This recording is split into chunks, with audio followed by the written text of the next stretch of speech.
Quelles sont les émotions qui émergent? Est-ce que c'est du désir? Est-ce que vous osez dire que vous désirez gagner de l'argent, bien gagner votre vie? Est-ce que vous désirez vous faire plaisir, vous payer un stage d'épanouissement, de développement personnel? Voilà, c'est toutes ces questions. Est-ce que c'est de l'angoisse? Est-ce que c'est de l'inquiétude? Est-ce que c'est du plaisir? C'est quoi l'émotion? Et à partir de là, vous pouvez voir quelle est la qualité de cette relation qu'il y a avec l'argent. Bonjour Gilles. Bonjour Agnès, bonjour à tous. Bonjour à tous. Alors aujourd'hui, Gilles nous propose une interview sur comment se libérer des contraintes financières. Gilles, pourquoi as-tu choisi ce thème?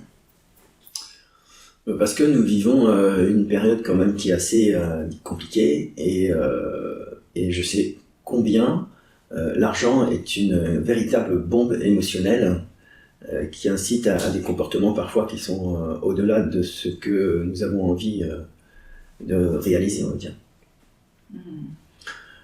Aussi parce que c'est un sujet qui génère beaucoup d'angoisse, beaucoup d'inquiétude, beaucoup d'émotions. Et voilà, je pense que c'est un sujet qui peut être opportun pour cette période que nous traversons. Ok. Alors, qu'est-ce que tu veux nous dire? Alors, ce que j'ai envie de dire, c'est que pour moi, ce que j'appelle l'intelligence financière, ça n'est pas avoir un comportement qui va générer du tort, soit à la personne en question, soit à son environnement, aux autres autour. Donc si c'est un sujet qui génère du tort, alors ça n'est pas de l'intelligence financière. L'intelligence financière, c'est notre capacité à gagner suffisamment d'argent pour répondre à nos besoins et à nos désirs. C'est ça pour moi, l'intelligence financière.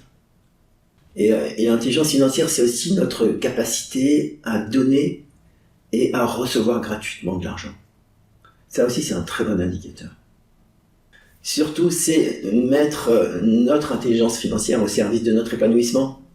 Bien sûr. Ne pas hésiter à investir sur vous en tant que personne, plutôt que sur tous les objets qu'il y a autour de vous. Une voiture, c'est important, une maison, c'est important, mais vous êtes encore plus important. Vraiment. Et comment ça se passe du coup, justement, quand, surtout avec tout ce qu'on traverse, si on a beaucoup de charges et peu de moyens, ça peut générer beaucoup d'angoisse et du coup alimenter des peurs. Qu'est-ce que je peux faire avec ça, moi? Alors, pour moi, la première chose à faire, c'est de faire une sorte de bilan, de faire le point sur votre relation à l'argent. Qu'est-ce que vous ressentez quand vous manipulez de l'argent, quand vous pensez à l'argent? C'est quoi votre relation à l'argent? Ça, c'est un premier élément important. Et ensuite, c'est vérifier que vous avez un équilibre entre ce que vous dépensez et ce que vous gagnez, évidemment, mais aussi entre ce que vous recevez en tant que revenu, c'est-à-dire vos flux financiers, et ce que vous stockez. Si votre stock correspond à, je sais pas, à vos revenus, par exemple, à un revenu, ça veut dire que vous manquez de réserve pour des moments difficiles. Donc c'est important d'avoir entre 3 et 6 mois d'avance sur ses revenus pour se sentir en sécurité. Ça, c'est vraiment une base. Et de mettre de côté environ 10% de ses revenus.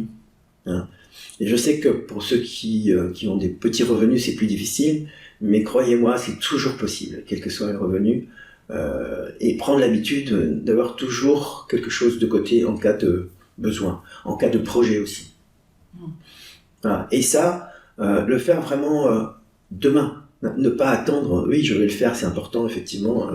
Non, pas attendre le mois prochain, l'année prochaine, c'est commencer tout de suite, prendre la décision aujourd'hui de changer vos habitudes financières.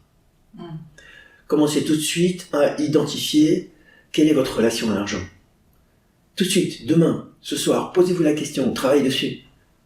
Voilà, ça c'est un sujet très important aussi. Quand tu dis quelle est ma relation à l'argent, c'est est-ce que j'ai peur de manquer ou est-ce que je dépense dès que j'ai un sou, c'est ça? Voilà, soit je dépense trop, soit je dépense pas assez, soit je gagne beaucoup et ça me fait peur de gagner beaucoup d'argent. Et ça arrive beaucoup. Soit je gagne trop peu et je m'autorise pas à gagner de l'argent. Donc voilà, on est sur des sujets où trouver son propre équilibre et voir quels sont les sentiments qui émergent. Puisque on parle d'intelligence émotionnelle. Quelles sont les émotions qui émergent? Est-ce que c'est du désir? Est-ce que vous osez dire que vous désirez gagner de l'argent, bien gagner votre vie?